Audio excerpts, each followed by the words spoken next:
তিতুমিরের কথা আপনারা সবাই জানেন। তিতুমির রাহিমাহুল্লাহ বাংলায় এসে এই দাওয়াতটা শুরু করছিলেন। বাংলার তখন মুসলমানদের অবস্থা কি? মুসলমানরা তখন ধুতি পরে, মুসলমানদের নাম হিন্দুদের মতো, মুসলমানদের নামের শুরুতে শ্রী যোগ করে, পূজার জন্য মুসলমানদের কর দিতে হয়, মসজিদ বানাতে হলে হিন্দুদেরকে কর দিতে হয়, এরকম একটা অবস্থা। এবং মুসলমানরা হিন্দুদের অনুকরণ করতেছে সবকিছুর মধ্যে। এই অবস্থায় তিতুমির রাহিমাহুল্লাহ এসে কোরআন সুন্নাহর দাওয়াত দিলেন, কুফর শিরক বিদআ ফাহিশার বিরুদ্ধে দাওয়াত দিলেন। এবং তিনি মুসলিমদের বললেন যে তোমাদের নাম এরকম হইতে হবে, তোমরা ধুতি বন্ধ করে এই পড়ো, লুঙ্গি পড়ো। এই বিষয়গুলো তারা তখন করলেন এবং তার চারপাশে বিরাট একটা জামাত তৈরি হয়ে গেল। এবং যখন জামাত তৈরি হয়ে গেল তখন এই হিন্দু জমিদাররা তার বিরোধিতা করলো, তাদের বিরুদ্ধে অ্যাটাক করা শুরু করলো। এবং তখন নারিকেল বাড়িয়াতে একটা বিরাট মসজিদ ছিল, সেইখানে তারা একটা কেল্লা তৈরি করলো যেটার নাম হলো বাঁশের কেল্লা। এবং খন্ড খন্ড যুদ্ধ হলো যেখানে তারা ইংরেজ আর্মিকেও পরাজিত করলো। 1830 নভেম্বর থেকে 1831 নভেম্বর পর্যন্ত 24 পরগনা এবং নদিয়ার বিশাল এলাকা তিতুমির রাহিমাহুল্লাহ যে জামাত দখল করে রাখছিল। এবং তিনি সেখানে ইসলামী শাসন কায়েম করছিলেন।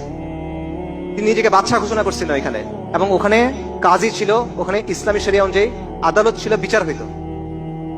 পরবর্তীতে 1831 সালে 19 নভেম্বর বাঁশের কেল্লায় ইংরেজদের বিশাল বাহিনী আসলো। ফজরের পর আক্রমণ হলো। তিতুমির রাহিমাহুল্লাহ তার সন্তান সহ তার জামাত সহ শহীদ হয়ে গেলেন।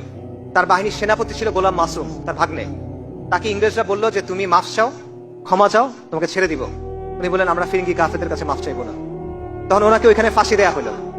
এবং তখন ইংরেজ বাহিনীর এক মেজর বলতেছিল যে আমরা আজকে জিতছি, কিন্তু আজকে যারা প্রাণ দিছে সে তার নিজের ধর্মের জন্য যুদ্ধ করছে এবং সে তার দেশের জন্য যুদ্ধ করছে এবং তারা মহাপুরুষ। ইংরেজরা এটা বলতেছে। এটা হলো আমাদের আজাদির আন্দোলনের ধারা, এটা হলো আপনার পূর্বপুরুষ। ভাই, আমি একটা বিষয়ে অনেক সময় চিন্তা করি, সেটা হলো নারিকেল বাড়িয়ায় বাঁশের কেল্লা যে শেষ লড়াইটা হয়েছিল, এটা হয়েছিল ফজরের পর, ফজরের নামাজের পর। কিন্তু রাতেই ফিরিঙ্গিরা বাঁশের কেল্লা ঘিরে ফেলছিল। আমি যেটা চিন্তা করি সেটা হলো এই লড়াইটার আগে তিতুমির রাহিমাহুল্লাহ কি চিন্তা করতেছিলেন? তিনি তো বুঝে ফেলছেন যে লড়াই করতে হবে, শাহাদাতের সংকল্প করে ফেলছেন।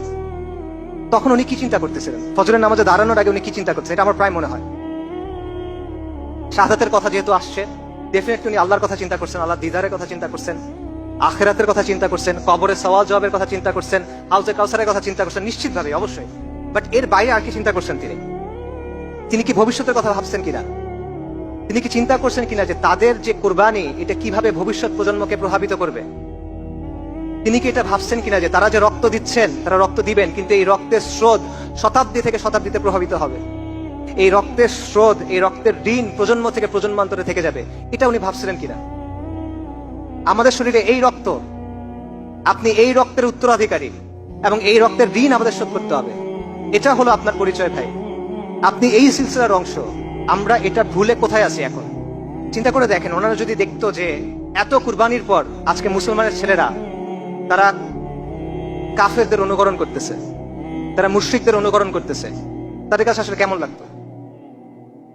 চিন্তা করে দেখেন যে তারা যদি দেখতে, ওদের কথা বাদ দেন, যারা দিনের কথা বলে, যারা দিনকে বিজয়ী করার স্বপ্ন দেখে, তাদের আচার আচরণের মধ্যে নবী সাল্লাল্লাহু আলাইহি ওয়াসাল্লামের সুন্নাত নাই, তাদের আদব আখলাকের মধ্যে নবী সাল্লাল্লাহু আলাইহি ওয়াসাল্লামের সুন্নাত নাই, দিনের জন্য সিরিয়াসনেস নাই, খালি জজবা আছে, সাময়িক উত্তেজনা আছে। এটা যদি তারা দেখতেন, তাদের কাছে কেমন লাগতো?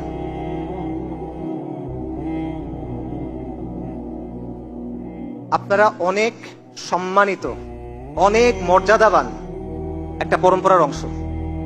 আমরা অনেক মর্যাদাবান একটা সিলসিলার অংশ। আমরা অনেক বড় গৌরবের উত্তরাধিকারী, কিন্তু এটা আমরা বুঝি না, এটা আমরা উপলব্ধি করি না। এই জিনিসটা ভাই আমরা উপলব্ধি করার জন্য চেষ্টা করি।